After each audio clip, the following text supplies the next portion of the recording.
আমরা যাচ্ছি হচ্ছে বান্দরবনের বগালেক, টোটাল 11টা বাইক। এই হচ্ছে বগালেকের সেই পাহাড়, মানে যেটা কাটা হয়েছে পাহাড়। ওয়াও! এটা ছিল হচ্ছে পুরোটা পাহাড়। হ্যাঁ, এটা কাটার পরে এখান দিয়ে রাস্তা হয়েছে। আগে রাস্তাটা ছিল হচ্ছে এটার উপর দিয়ে, ওইখান দিয়ে রাস্তাটা ছিল। এই হচ্ছে বগালেকের আপাতত view।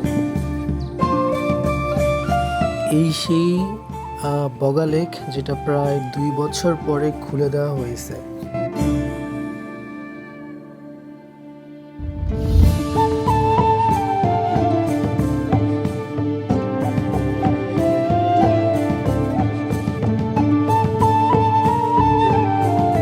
বগালেক থেকে যে কেওক্রাডং এর রাস্তাটা গেছে, এখান থেকে সামনের ভিউটা দেখতে যাবো।